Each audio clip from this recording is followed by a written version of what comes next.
नमस्कार, मी पंजाब डक. तर सर्वप्रथम हे वारं कधी बंद होणार त्याबद्दल अगोदर खुलासा करणार आहे.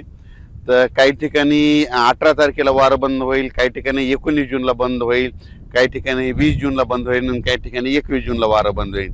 जिथं समजा लवकर 19 जूनला झालं तिथं लवकर पाऊस येईल, 20 जूनला झालं त्याच्या 2 दिवसांनी तिथं पाऊस म्हणजे उशीर आहे. पण वारं मात्र 20 जूनपर्यंत बंद होणार आहे म्हणून हा अंदाज लागायचा. 20 जूनच्या नंतर टेम्परेचर देखील उष्णतेची लाट देखील कमी होणार आहे म्हणून हे अंदाज लागायचा. आणि राहिला प्रश्न आता परत शेतकऱ्याचा असा प्रश्न आहे, खरंच दुष्काळ पडणार आहे का? तर सर्व शेतकऱ्याला सर्वप्रथम सांगतो, दुष्काळ हे मनातला काढून टाका. दुष्काळ वगैरे काही पडणार नाही. जूनच्या शेवटच्या आठवड्यात मात्र शेतकऱ्याच्या पेरण्या होणार आहे एवढं मी सांगू इच्छितो. काही जणांच्या जूनच्या शेवटच्या आठवड्यात होईल आणि त्याच्यातून जर काही शेतकरी उरले तर 10 जुलै ते 15 जुलैमध्ये पेरण्या होतील.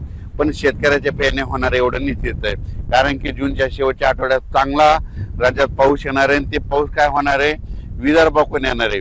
काय असते माहिती आहे का, तुम्हाला सांगू इच्छितो की मान्सून केरळमधून दाखल झाल्याच्या नंतर पुढे सरकारच्या नंतर महाराष्ट्रात दाखल झाला आणि त्याच्यानंतर स्थिरावला आणि असं उभं वारं सुटलं की काय होतं, मग पाऊस काय होतं, मग पूर्वेकडूनच पाऊस येत आहे. मग परत काय होतं, ते इकडून पाऊस येत नाही, मग पूर्वेकडून पावसाला सुरुवात होती. मग पूर्वेकडून म्हणजे कोणता येत आहे, विदर्भ इकडून तेलंगणाकडून, मग तिकडून पाऊस येणार आणि महाराष्ट्रातल्या परत शेतकऱ्याच्या पेरण्या लागणार म्हणून हे अंदाज लक्षात. पण दुष्काळ वगैरे काही पडणार नाही. जूनच्या शेवटच्या आठवड्यात मात्र सगळ्याच्या पेरण्या लागतील म्हणून हे अंदाज लक्षात यायच्या.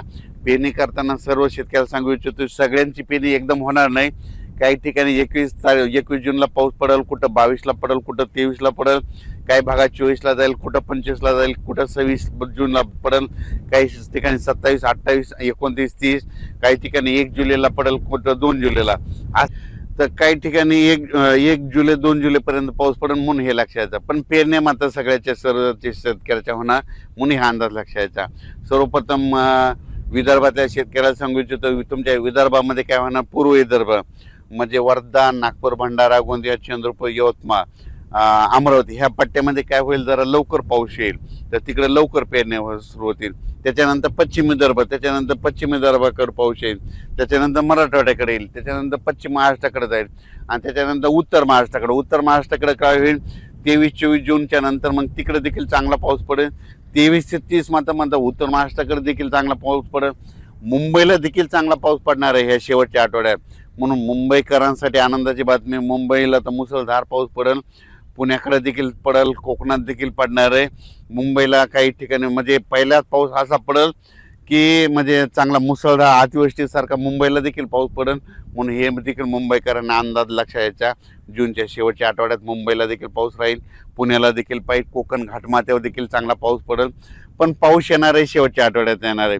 सर्वप्रथम मी पहिल्यापासूनच काय म्हणलो होतो की निसर्गाकडे झाडाकडे कोणी लक्ष देत नाही. तुम्हाला सांगतो, वाढत्या तापमानामुळे काय झालं, निसर्ग 22 दिवस पुढे सरकारला, उन्हाळा 22 दिवस पुढे सरकारला, पावसाळा 22 दिवस पुढे सरकारला आणि हिवाळा 22 दिवस पुढे सरकारला. दरवर्षी 7 जूनला पाऊस येतो ना, मग त्या 7 जूनमध्ये 22 मिसळा ना, मग किती व्हायले, दरवर्षी 25, 26, 27, 28 जूनला महाराष्ट्रात पेरण्या लागतील म्हणून हे वर्षानुवर्षाचा अंदाज लक्षात घ्या. आता पुढच्या वर्षी 2027ला देखील अशीच परिस्थिती राहणार. 2027ला देखील काय होणार, जूनच्या शेवटच्या आठवड्यातच पेरण्या होणार. 28ला देखील अशीच परिस्थिती राहणार, जूनच्या शेवटच्या आठवड्यात पेरण्या होणार. 2029ला देखील जूनच्या शेवटच्या आठवड्यात पेरण्या होणार. म्हणजे वर्षानुवर्ष हे निसर्ग 22 दिवस पुढे सरकारले असल्यामुळं हे भविष्यामध्ये असंच राहणार म्हणून या पुढं म्हणतो, निसर्गावर प्रेम का, झाडं लावा. कारण की काय झालं, या वाढत्या तापमानामुळे सगळ्या गोष्टीला ह्या घडत आहेत. ग्लोबल वॉर्मिंग, पृथ्वीचं तापमान वाढत चालल्यामुळे ह्या सगळ्या गोष्टीला आपल्याला सामोरे जावं लागणार आहे. म्हणून भविष्यामध्ये झाडं लावावीच लागतील. झाडं लावा आणि पृथ्वीचं तापमान कमी करा. शेतकऱ्याला परत सांगतो की शेतकऱ्यांना घाबरू नका. हे तुम्ही जर मोबाईल उघडलं की तुम्हाला ते एल निनो नाव दिसेल. तुम्हाला सांगतो, आता तुम्ही वाटल्यास ना ते पेरू देशाचं तिथलं समुद्राचं तापमान करा, तिथून खाल्ल्या भागातलं तापमान करा. खाल्ल्या भागामध्ये थंडी आणि वरती देखील एवढं काही एल निनो वगैरे काही नाही. तुम्हाला गोष्टी घडत आहेत आणि तुम्हाला सांगतो, पाऊस नाही पडायला लागलं की ते एल निनो लावतात. आता याच्यानंतर तुम्ही बघा 20 तारखेच्या नंतर हे सगळं एल निनो पाऊस सुरू झाला की एल निनो हे सगळं बंद करून टाकतात की म्हणतात एल निनो हे झाला असं म्हणतात. तुम्हाला सांगतो हे सगळं काही नसतं. दोन समुद्र आहेत भारताला, दोन समुद्र आहेत, अरबी समुद्र, बंगालच्या खाडीचा समुद्र. अरबी समुद्रातला जरी पाऊस नाही आला तर बंगालच्या खाडीचा पाऊस येतो, आपल्या भारताला पाऊस पडतो. म्हणून म्हणतो पाऊस येणार आहे निश्चित, पेरण्या होणार आहे. यावर्षी सरासरी इतका पाऊस पडणार आहे, परतीचा पाऊस धुमाकूळ घालणार आहे. म्हणून हा अंदाज सर्व शेतकऱ्यांनी लक्षात घ्यायचा.